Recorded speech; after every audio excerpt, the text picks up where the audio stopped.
Evangelio según Juan, capítulo 5, versículo 15. El hombre que fue sanado se fue y dio aviso a los judíos que Jesús era el que le había sanado. Y por esta causa los judíos perseguían a Jesús y procuraban matarle, porque hacía estas cosas en el día de reposo. Y Jesús le respondió: mi Padre hasta ahora trabaja y yo trabajo. Por esto los judíos aún más procuraban matarle, porque no solo quebrantaba el día de reposo, sino que también decía que Dios era su propio Padre, haciéndose igual a Dios. Respondió entonces Jesús y les dijo: de cierto os digo, no puede el Hijo hacer nada por sí mismo, sino lo que ve hacer al Padre. Porque todo lo que el Padre hace, también lo hace el Hijo igualmente. Porque el Padre ama al Hijo y le muestra todas las cosas que Él hace, y mayores obras que ésta le mostrará, de modo que vosotros os maravilléis. Porque como el Padre levanta a los muertos y les da vida, así también el Hijo a los que quiere da vida. Porque el Padre a nadie juzga, sino que todo el juicio dio al Hijo, para que todos honren al Hijo como honran al Padre. El que no honra al Hijo no honra al Padre que le envió. De cierto os digo, el que oye mi palabra y cree que el que me envió tiene vida eterna, y no vendrá a condenación, mas ha pasado de muerte a vida. De cierto os digo, viene la hora, y ahora es cuando los muertos oirán la voz del Hijo de Dios, y los que la oyeren vivirán. Porque como el Padre tiene vida en sí mismo, así también ha dado al Hijo el tener vida en sí mismo. También les dio autoridad de hacer juicio por cuanto es el Hijo del Hombre. No os maravilléis de esto, porque vendrá hora cuando todos los que están en los sepulcros oirán su voz. Los que hicieren lo bueno saldrán a resurrección de vida, mas los que hicieren lo malo a resurrección de condenación. En esta tarde me propongo que todos nosotros alabemos y ensalcemos a nuestro Señor Jesucristo. Que nuestros pensamientos y nuestro análisis de este pasaje nos acerque aún un poco más a admirarnos de la belleza y la hermosura de nuestro Señor Jesús. Y no tanto porque este pasaje nos vaya a aportar algo que no hemos visto ya o que no hemos oído en otras ocasiones, sino que nos haga recordar la grandeza del Señor Jesús. Porque creo que principalmente es la razón por la cual tenemos este pasaje o estas líneas que hemos leído en el capítulo 5. La verdad es que el milagro que se opera aquí, que nos señala Juan, es un milagro que podríamos llamar corriente, normal. Alguien que está enfermo y que es sanado por el Señor Jesús se podrían contar por centenares en aquella época. Pero lo que va a producir, que es lo que siempre debe de producir, lo decíamos el domingo pasado, lo que va a producir este milagro es maravillarnos. Maravillarnos por quién lo hace, cómo lo hace, cuándo lo hace. Y todo lo que ocurre en nuestras vidas, si no es para la gloria y exaltación de nuestro Señor Jesucristo, no tiene sentido. Todo lo que pueda ocurrir, cualquier milagro pequeño o grande, o cualquier transformación o santidad en nuestras vidas, no es para ensalzarnos a nosotros, sino para ensalzarlo a Él. Pero la verdad es que también, si habéis leído este pasaje en más de una ocasión, casi estaréis de acuerdo conmigo de que es muy difícil de clasificarlo y de ordenarlo. Intentando yo por mi parte poder poner las ideas en su orden, es tanto lo que nos encierra, lo que nos introduce o nos presenta, porque luego lo podíamos ampliar mucho más con el resto de las Escrituras, que es difícil, o al menos para mí, el poder clasificarlo, dividirlo, bosquejarlo. Así que lo que tenemos que hacer es sencillamente ir por lo que nuestro Señor Jesucristo estaba diciendo en aquel acontecimiento, que es como surge la mayoría de los pasajes que podemos ver en el Evangelio de Juan. Ocurre algo, un acontecimiento cotidiano que es utilizado por Juan o por el Señor directamente para traer un mensaje profundo acerca de Él mismo. Así que el Señor Jesús se acerca a una especie de alberca, piscina, y ve allí unos cuantos enfermos y sana a uno de ellos por su propia elección y voluntad, y esto va a producir un revuelo, porque aquel hombre lo va a comentar, la gente va a venir, y lo primero que los judíos preguntan es cómo es que este hombre lo hace en sábado, en el día de reposo, cuando nuestra historia, tradición, costumbres, ritos, etcétera, no nos lo permite. La respuesta del Señor Jesús es directa y es clara, de una manera contundente, que no solamente alivia el problema, no lo alivia, sino que además trae más carga. Nos dice que los judíos, cuando se enteraron que Jesús había hecho el milagro en sábado, lo quieren matar, quieren quitarse el problema del medio, porque esto está implicando ciertas dificultades para ellos. Pero el Señor no simplemente va a ir a justificarse, sino que además lo va a hablar directamente. Yo voy a hacer lo que hace mi Padre, y ya está. Esto es lo que está diciendo, de una manera clara y contundente. Mi Padre trabaja y yo trabajo. Cuando Él dice estas palabras, no solamente es que no evita que lo quieran matar, sino que ahora además tienen otra razón para quitarle la vida. No solamente hace estas cosas en el sábado, en el día de reposo, sino que además llama a Dios su Padre, haciéndose igual a Dios. Esto produce, entre otras cosas, estas palabras, este mensaje, este análisis de Cristo mismo acerca de sí mismo, que lo podríamos leer de una manera ligera y pasar desapercibido, no poder llegar a entender quizá algunas de las cosas que nos está diciendo en esta respuesta. Pero cuando dedicamos un tiempo, podemos llegar y decir, o este hombre que está diciendo estas cosas es el más falso de la historia y el más hipócrita, o es algo más que no podemos calcular ni podemos medir. ¿Cómo es que Jesús, en medio de estas circunstancias, haya hecho este milagro o no, pueda decir las cosas que va a decir a causa de esa intención de los judíos de quitarle la vida? Como hemos dicho, hay dos acusaciones. Le están diciendo, por una parte, que Él ha quebrantado el día de reposo, y por otra parte se va a hacer igual a Dios.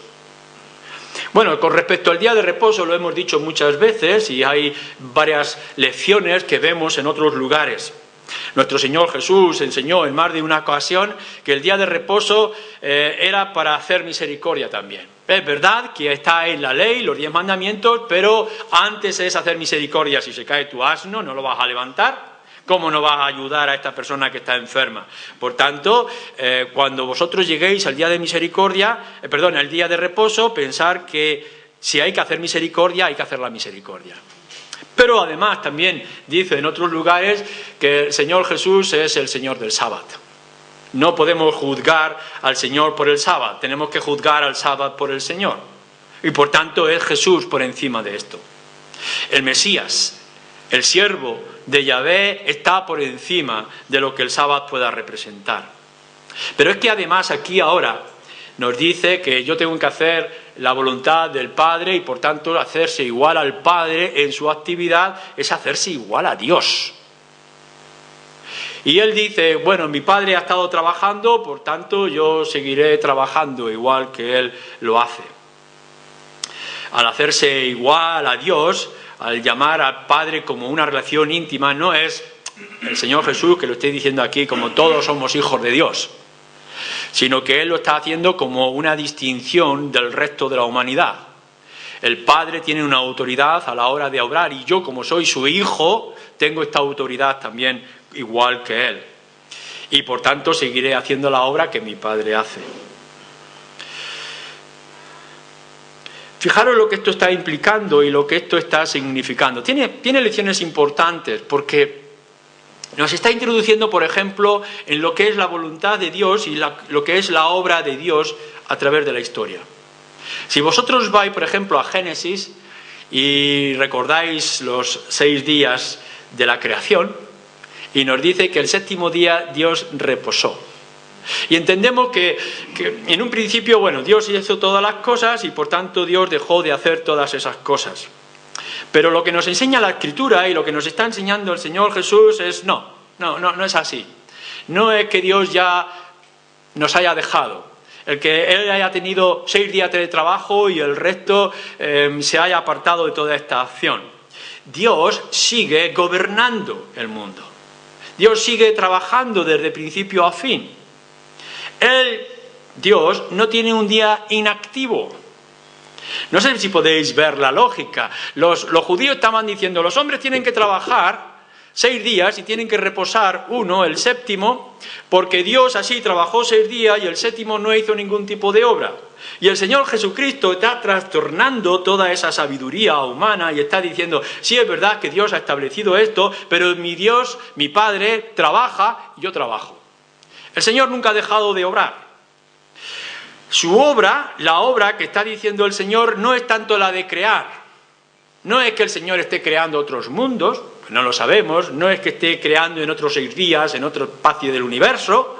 Lo que nos está diciendo es que el Señor sigue haciendo obra misericordia. He aquí, un día de reposo, nos hemos encontrado con un enfermo que es paralítico y el Señor Jesucristo, haciendo la voluntad del Padre, que es hacer misericordia, incluso en el día de reposo, sana a aquel enfermo. Y lo que nos está diciendo es que nuestro Dios, fijaros bien, nuestro Dios, el Creador, el Señor del universo, nunca ha dejado de hacer misericordia. Es decir que, aun cuando nosotros podamos ver cómo se gobierna este mundo y las circunstancias que nos rodean, tenemos un Dios tan compasivo, tan paciente, que no ha dejado ni un instante de extender su mano de gracia sobre nosotros. La salvación de Dios para los pecadores no es únicamente el lunes, martes, miércoles, jueves, viernes, sino que es todos los días de la semana. Que el Señor ha extendido su mano para aliviarnos de nuestras cargas y de nuestra pobreza y de nuestras luchas una y otra vez sin ningún tipo de limitaciones de espacio o de tiempo o de circunstancias. Nuestro Dios, dice la Escritura, es un Dios de misericordia. Y lo ha mostrado y lo seguirá mostrando mientras nosotros estemos en este mundo. Es más, lo que nos está diciendo la Escritura y nos dice todo el conocimiento que lo expresa en estas líneas y en el resto de la Escritura es que si este mundo se sostiene es porque Dios no ha dejado de obrar, porque Él es el que nos sostiene. Que si no hemos llegado al mayor de los disparates y a la mayor de las destrucciones es porque estamos sujetos en la misericordia de Dios, lento para la ira y grande en misericordia y en verdad. Y el Señor Jesús lo está diciendo, mi Padre nunca ha dejado de obrar, es decir, de mostrar misericordia como yo la he mostrado en este día. No es un Dios de inactividad. Por su carácter y por su naturaleza, Dios es misericordioso. De esta manera nos va a mostrar que su siervo, su Hijo, Cristo, es misericordioso. Y que en su gracia el Señor Jesús nunca dejará de mostrar misericordia a hombres y mujeres como nosotros. Tiempo vendrá. Por supuesto, tiempo vendrá. En la segunda venida que se dejará de hacer obras. O que se hará la obra extraordinaria de cielos nuevos y tierra nueva. ¿Recordáis? Habrá un tiempo donde se va a cambiar toda esta creación. Donde el Señor va a cambiar todo este sistema para que podamos entrar en un lugar de gloria y de bienestar por toda la eternidad.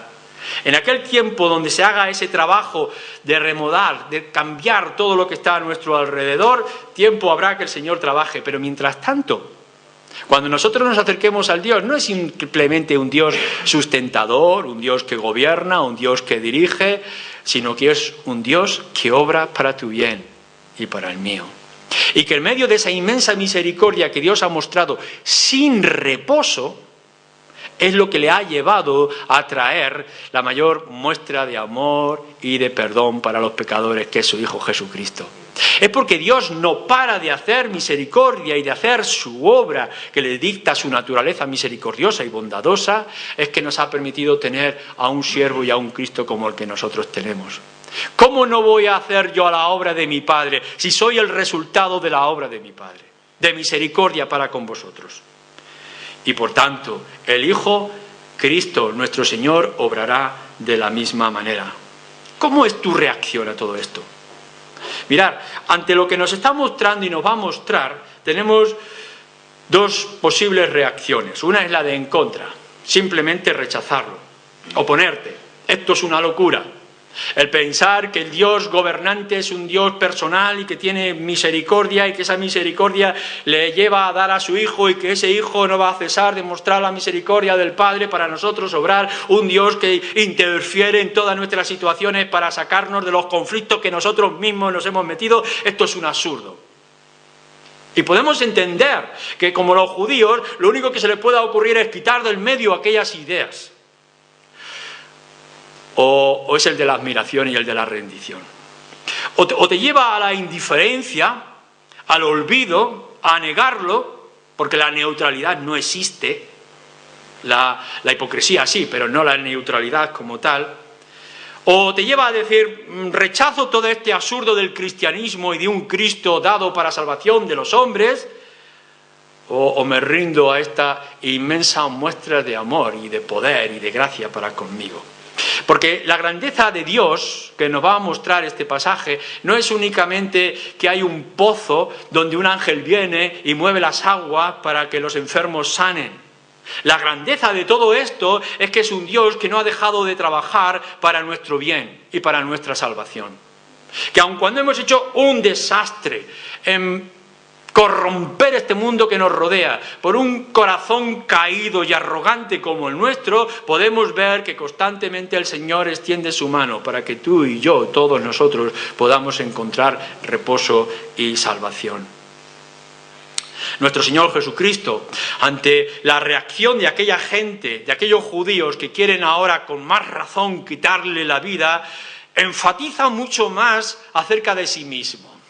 Podría haberlo aliviado y decir, vamos a cambiar de conversación, vamos a tratar otros asuntos que puedan ser importantes. Pero lo que hace en realidad, a lo largo de todos estos versículos que tenemos delante de nosotros, es hablar más acerca de sí mismo. Va a ampliar su respuesta y la va a fortalecer.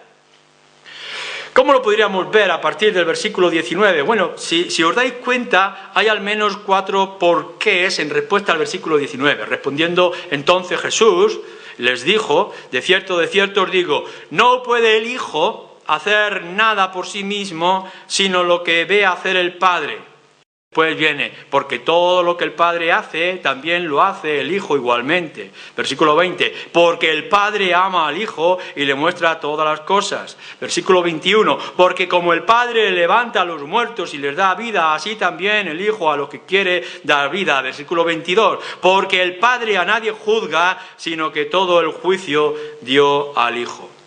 Como podéis ver, todos esos golpes de martillo que el Señor Jesucristo está haciendo para enfatizar las frases que anteriormente nos había dicho, un poquito más allá. Una y otra vez se va a mostrar Él a sí mismo en una identificación perfecta con el Padre y con su obra. El Hijo, nos dice, el Hijo no es independiente del Padre. Hay una sola obra. Por supuesto que son dos personas distintas, pero el misterio de la unión, de una sola sustancia, de una sola naturaleza, en el Señor Jesús no está tratando aquí, pero nos está mostrando la luz. Mirad, dice, el Padre y el Hijo están trabajando juntos con una sola dirección y una sola meta, con un solo objetivo. Toda la acción que Dios el Padre desde el universo quiere hacer para con nosotros es toda la obra que el Señor Jesucristo va a hacer mientras esté aquí en la tierra. Cuando nosotros podemos ver todo lo que el Señor Jesús significa, yo he venido aquí para morir, dice. He venido aquí para hacer la voluntad del Padre, y la voluntad del Padre que se ha levantado en alto, en una cruz, y morir por los pecadores. Para esto he venido yo a este mundo. Y nosotros decimos, ¿cómo puede ser posible esto? La función del Hijo de Dios hecho hombre es venir a morir, sí, porque esta es la voluntad del Padre. Todo lo que el Padre quiere es que vosotros tengáis vida y que tengáis vida eterna. ¿Podemos entender lo que esto significa? no es que simplemente es una voluntad del Hijo o una voluntad del Padre, sino que están trabajando juntos para hacer la misma obra. Y es que tú, a pesar de tus pecados, puedas tener vida eterna. Una sola dirección y un solo objetivo. Para eso nos dice la Escritura que el Hijo se someterá a la voluntad del Padre. Yo voy a hacer todo lo que he visto, todo lo que he oído, todo lo que el Padre me ha dicho. Porque es que tenemos una sola intención. Esto es lo que es trabajar en unidad. Dios gobierna el mundo y no ha dejado de trabajar para que pecadores puedan vivir y vivir eternamente. Y yo he venido a este mundo y me he hecho siervo y voy a ser despojado de toda mi gloria y voy a ser colgado en una cruz por el mismo objetivo, que tú tengas vida eterna y vida abundante. Nos dice más adelante que el Hijo ve hacer al Padre, es testigo, presente. ¿No recordáis en el capítulo 1? El Hijo está unido al Padre y todo lo que ha visto, unido con el Padre, esto es lo que Él va a hacer.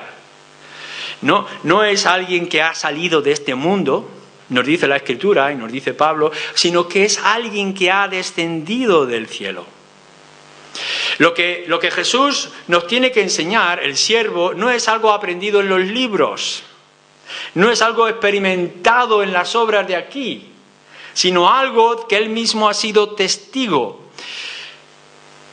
Hace 6.000 años, hace 10.000 años, Dios estaba obrando para que pecadores caídos como nosotros pudieran encontrar la salvación. Todo lo que nos encierra el Antiguo Testamento es la manifestación de lo que el Señor Jesucristo está haciendo. Nuestro Señor Jesús está diciendo, yo veía obrar al Padre, salvación de pecadores. Esto es lo que yo estoy haciendo, salvación de pecadores. No es algo que se ha inventado en cierto momento en medio de la historia, algo que se le ha ocurrido a la divinidad. Mirad, cuando vosotros leéis Génesis, Éxodo, cuando vosotros leéis los Salmos, cuando vosotros leéis los profetas, cuando leéis los libros de historia, en el Antiguo Testamento podréis ver la gran misericordia de Dios para salvar a pecadores. Esto que yo lo he visto, porque Cristo estaba allí desde la creación del mundo, esto es lo que yo ahora hago. No hago cosa distinta, sino aquello que he visto hacer al Padre. Toda la historia de la humanidad, si algo nos enseña, y nos enseña muchas cosas, si algo nos enseña es que Dios ha estado obrando de principio a fin, desde que salimos por causa de nuestro pecado del paraíso perdido, el Señor está obrando para que tú ahora encuentres el paraíso glorioso. Y lo mismo que Cristo lo ha visto hacer al Padre, es lo que lo está haciendo. Lo que el Hijo ve hacer al Padre, eso hace. Y nos trae el primer porqué, porque es igual en poder, en autoridad, en intención. No es un poder mínimo. Mirad, para que nosotros pecadores podamos alcanzar al cielo, no se puede hacer de cualquier manera. No se puede hacer con cualquier cosa. No lo podemos comprar con unos 4 sacrificios o con 4 monedas de oro. Nosotros no podemos hacer nada es suficiente que pudiéramos hacer con toda la humanidad junta para adquirir el perdón de pecados. Esto es necesario un poder especial. A nadie daré mi gloria, nadie puede salvar sino yo. Leer Isaías. ¿Quién podrá salvar a los pecadores? Vosotros no podéis, ni el ejército de Egipto. No podéis encontrar ningún tipo de salvación. Vuestras armas son inútiles. Pero aquí yo soy el Dios que salva. Y ahora viene el Señor Jesucristo y dice, yo salvo. Lo que nos está diciendo es que yo soy Dios. Yo tengo el mismo poder del Padre. ¿Cómo es que yo puedo hacer la obra del Padre igual que lo ha hecho en toda la eternidad o todo el tiempo en la historia de la humanidad? Porque tengo el mismo poder. Porque si Dios solamente es el que salva y yo salvo, ¿qué es lo que se está diciendo todo esto? Igual en poder como en autoridad o en intención. Mirad, el versículo 20. El Señor no tiene secretos para con su Hijo. No hay ningún secreto para con Él. ¿Sabéis por qué? Porque lo ama.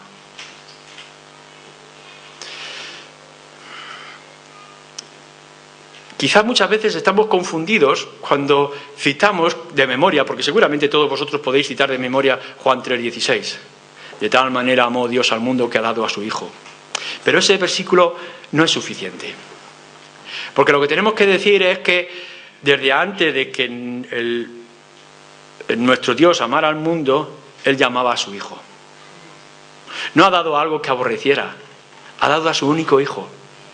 Y lo que ha hecho es que esa intimidad que ha tenido durante toda la eternidad, el Padre amando al Hijo y ofrecerlo por nosotros, está fortaleciendo el inmenso amor que no podemos entender porque es un misterio que ha mostrado para con pecadores como nosotros. Dice, el Padre, porque ama al Hijo, no tiene secretos. Le manifiesta todas las cosas. Y no solamente esto, sino que mayores cosas le mostrará. Hay mucho más que queda por venir. En ese momento, lo único que podían aspirar a ver y entender los judíos es un milagro de sanación. Es la autoridad de Cristo sobre el sábado. Eso era extraordinario. Poder decir cómo este hombre es capaz de venir a Jerusalén y hacer este milagro y a tomar esta actitud, enfrentarse a todos nosotros, merece la muerte. ¿Por qué? Porque hace obras en medio del sábado y porque hace igual a Dios. ¿Esto os sorprende? ¿Os sorprende estas cosas? Aún mayores cosas podréis ver. Y tendremos que llegar a los últimos capítulos de Juan para poder ver a nuestro Señor Jesucristo clavado en una cruz. Y al tercer día no estaré en su tumba. Y correr la voz y muchos testigos, 500 de ellos, poder ver a Cristo resucitado. ¿Queréis ver obras, mayores obras? ¿Queréis ver la obra extraordinaria? Esto no es nada. No es nada los milagros, no son nada a los ojos de Dios y en la mano de Dios poderosa. El que nosotros podamos ver o podamos corretear o que podamos hacer nuestras cosas y nuestros negocios no es nada a las manos de Dios. ¿Queréis ver cosas extraordinarias? El Padre no ha guardado secretos para con el Hijo. Hijo mío, esta es la obra, que tú vengas a este mundo y seas clavado en la cruz y al tercer día resucite con todo poder y gloria para arrastrar todos los hijos contigo. Todo lo que yo te voy a dar. Esto sí son obras. Entonces sí podremos ver la grandeza de Dios. Y el Señor Jesucristo lo está diciendo. Ahora veréis cuán grandes cosas el Señor puede hacer, o el Padre puede hacer, o el Hijo va a hacer. La expiación y la resurrección. Cuando meditamos y la alcanzamos en todas sus medidas, descubrimos que es la mayor gloria de poder y de misericordia de parte de Dios en medio de nuestro mundo. La mayor cosa no es crear un mundo nuevo, sino sostener un mundo como el nuestro y mostrar misericordia. La mayor gloria no es hacer un paraíso como aquel que teníamos con Adán y Eva, sino llenar el cielo con hombres y mujeres semejantes a su Hijo Jesucristo, sin ningún tipo de dolor y de limitaciones. Esto es lo glorioso, la redención es lo más extraordinario. Y por tanto, ver la obra del Hijo es poder decir, bueno, el Señor no ha guardado ningún secreto, hay mucho más que vais a ver porque el Padre ama a su Hijo y no guarda secretos. ¿Para qué? Nos dice, para producir asombro. Fijaros bien que lo que nos está diciendo el versículo 20, de modo que vosotros os maravilléis, aquí no está diciendo que la obra de la muerte de Cristo Jesús va a producir en todo salvación. Uno podría decir, veréis mayores obras del Hijo cuando sea clavado en la cruz y sea resucitado al tercer día, entonces todo el mundo se va a convertir. No va a decir esto. Habrá muchos que se convierten, como hoy en día nosotros podemos estar convertidos. Ahora, lo que sí tenéis por seguro es que todos se maravillarán, porque no hay obra más semejante que esta. Y aun cuando ahora no se reconozca, llegará el momento, llegará el día en que todos, hombres y mujeres de todas las naciones, de toda la historia, tendrán que inclinarse delante de aquel hombre, que vino como un cordero, pero que se ha levantado como juez, que vino humilde en un establo, pero que ahora se sienta en el trono de justicia como juez a la diestra de Dios. Esto sí que es extraordinario. Y va a producir un inmenso asombro.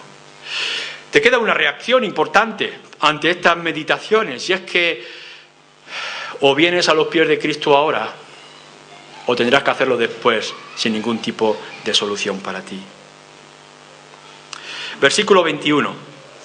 Porque como el Padre levanta a los muertos y les da vida, así también el Hijo a los que quiere da vida. Esto nos habla mayores expectaciones. Fijaros que antes nos había dicho, dice, todo lo que el Hijo hace es lo que el Padre le ha mostrado que tiene que hacer. No hay diferencia, hay unidad. El Padre y el Hijo trabajan por lo mismo. Pero ahora aquí, lo que estamos leyendo en este versículo 21, dice, así también el Hijo a los que Él quiere da vida.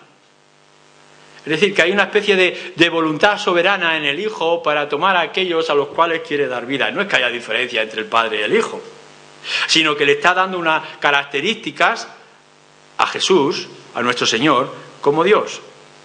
Levantar a los muertos. Claro, físicamente no se está refiriendo, aun cuando más adelante en el versículo 28 nos dice que habrá una resurrección física y que habrá un juicio. 28 y el 29 nos van a introducir en ello. Pero lo que creemos es que en estos versículos nos está hablando de la resurrección espiritual. Como lo va a decir en otros lugares, capítulo 11 también lo va a señalar. Hay una resurrección espiritual que solamente puede producir el Padre.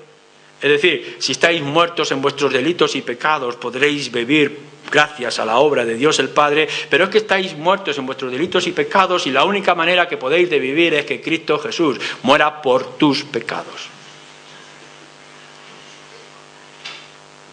De cierto os digo, el que oye mi palabra y cree al que me envió, versículo 24, tiene vida eterna y no vendrá a condenación, mas ha pasado de muerte a vida. Vida espiritual para muertos espirituales. No solamente es que el Hijo está haciendo la obra del Padre que ha estado haciendo a lo largo de toda la historia de la humanidad. No solamente es que el Padre le ha revelado todos los secretos porque lo ama a su Hijo y que hará grandes obras por este mismo hecho, sino que una de esas obras extraordinarias es levantar a los muertos. Y si os maravilláis de que los muertos que llevan 3 o 4 días en sus tumbas puedan salir a resurrección, ¿cuánto más nos tendremos que maravillar de que tú por tus pecados puedas tener vida eterna? Y esa solamente es una posibilidad que viene de parte de nuestro Dios. Nadie puede salvar sino solamente Dios. Y fuera de Él no hay quien salve. Y aquí viene el Señor Jesucristo diciendo, yo doy vida a quien quiero. Lo que tiene que venir es a los pies de Jesús. Él tiene una voluntad soberana. El Padre los trae, nos dice el Evangelio.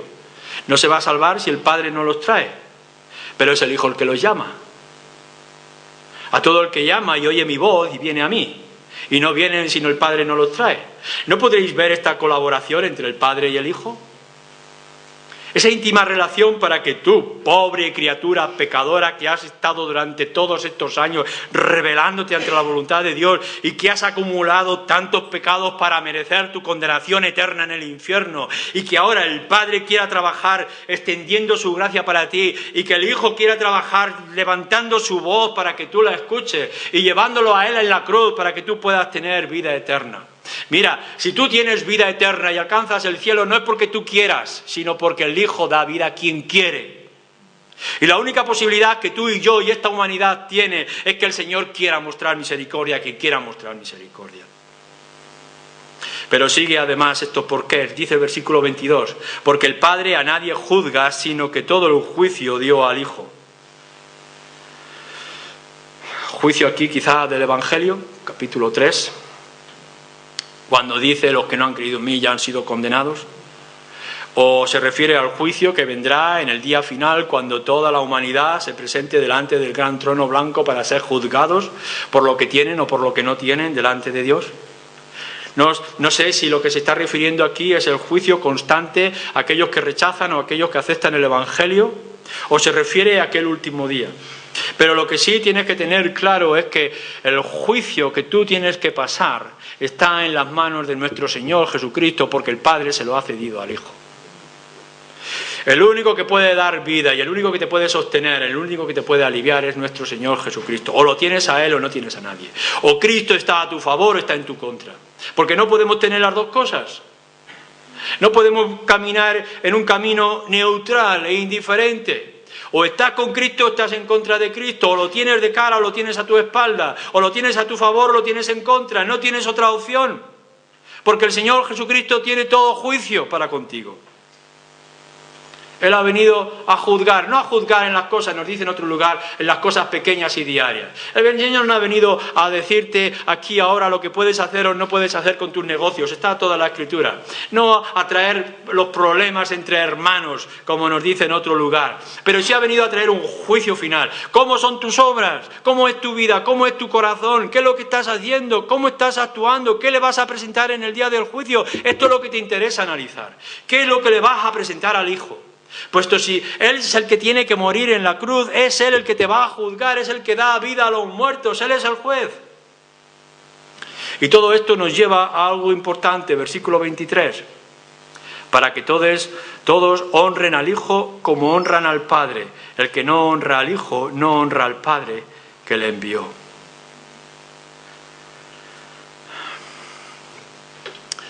Los 10 mandamientos. Solamente a Dios honrarás, no hay otro fuera de Él. A nadie has visto, solamente Él, solamente Dios. Toda la honra, nos dice de principio a fin el Antiguo Testamento, toda la honra es al Padre. No hay otra adoración permitida sino solamente a Dios. No hay una adoración que podamos dar a santos, ni a reliquias, ni a símbolos, ni a credos, ni nada de nada. Solamente a Dios, a Él sea solo la gloria y toda la gloria para Él. Esto es plano, directo, claro, contundente en el Antiguo Testamento. Hay un solo Dios y Él requiere toda la gloria. Y aquel que se atreva a levantar un ídolo, aun cuando sea una imagen del cielo, sea anatema, sea condenado. No puede levantarte nada, solamente Él toda la gloria. Y ahora nuestro Señor Jesucristo, delante de aquellos judíos que le quieren matar porque ha dicho hacerse igual a Dios cuando ha llamado Dios Padre, dice, toda la honra del Padre también es para mí. ¿Cómo puede ser eso? ¿Cuál es este atrevimiento? Una vez más, solamente nos queda esta incógnita. O mira, o rechazas a Cristo como algo absurdo de lo que nos está diciendo, hacerse igual a Dios y requerir lo que condena el Antiguo Testamento. El Antiguo Testamento que dice a nadie os darás la honra que le corresponde a Dios el Padre, y que ahora Él se atreva a decir que toda la honra del Padre tiene que caer sobre Él. O lo rechazas, lo desprecias y cierras tu Biblia y te vas al mundo y con todas sus historias, o te rindes ante nuestro Señor Jesucristo. Y lo único que puedes llegar y decir, qué maravilla de maravillas. Un hombre humilde que no tiene dónde recostar su cabeza, que va de aldea en un país insignificante dominado por los romanos, y que se atreva a decir estas cosas. Aquel que recibía el desprecio incluso de su propia familia, que no le comprendía ni entendía, aquellos que los judíos lo querían matar por ser un idólatra y hacerse igual a Dios, y que venga ahora delante de todos, a nosotros, a ti y a mí, nos diga, honras a Dios el Padre, hónrame a mí. El que no honra al Hijo, dice, no honra al Padre que le envió. Yo soy el camino, la verdad y la vida. Nadie viene al Padre si no es por mí. Seguramente una gran mayoría, porcentaje de nuestro país, tiene estos versículos en su memoria y en su corazón. Pero esto es muy importante. Lo que nos está diciendo no es únicamente el camino de acceso a la salvación, sino que está diciéndonos que para alcanzar a Dios solo y únicamente es Él y no hay otro camino.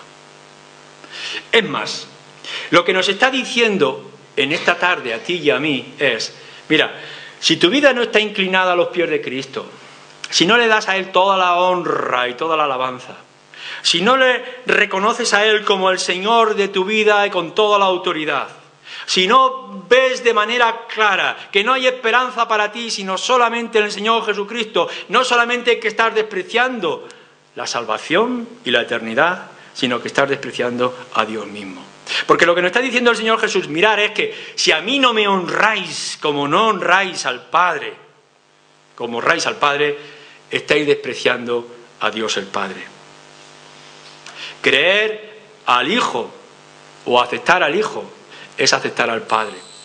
Oír al Hijo, como dice, es creer y aceptar al Padre. Y por tanto es tener vida eterna. Es un absurdo que algunos de vosotros digáis honro a Dios. Es un absurdo que podáis decir, yo creo en Dios, si en medio de todo esto no está el Señor Jesucristo. No es suficiente para la humanidad creer en Dios. Es necesario y es esencial creer en Dios honrando al Hijo. Porque no hay otro camino, no hay otro acceso. No es religión, no son historias humanas ni cuentos humanos. O tienes al Cristo o no tienes a nada. Y es ya y es ahora. Lo que nos está diciendo, por tanto, en estas palabras es fundamental y es esencial. Nos está diciendo, mirad, lo que habéis visto aquí es una pequeña señal de las grandes cosas que han de venir. O me ponéis a mí en el centro e inclináis toda vuestra vida, vuestras obras, vuestra honra en mí. Reconocéis que yo tengo todo el poder. Os quedaréis en la desnudez o no tendréis nada. Lo que nos está diciendo es que un mero milagro como aquel muestra que Jesús, el siervo de Dios, el Hijo de Dios, es tu esperanza y es la mía. Y no importa cuánto puedas traer a los pies de Jesús, porque nunca será suficiente. Y si le quitas una pequeña parte de lo que Jesús merece y no le honras como le debes de honrar, en realidad no estás honrando a Dios el Padre, que de tal manera ha amado al Hijo, pero te ha amado a ti, que lo ha ofrecido para que tú tengas vida eterna. Cristo Jesús no vino a hacer milagros, no ha venido a sacarte del pozo. Cristo Jesús ha venido a darte vida eterna. Y esto es lo más importante, y es lo que ha de buscar. Y es lo que tienes que hacer análisis en esta tarde, en esta noche, y no dejar que venga el mañana, y no tener la certeza de que tienes a Cristo en tu corazón. Porque si no tienes a Cristo en tu corazón, estás eternamente alejado de la misericordia y la gracia de nuestro Dios y Padre.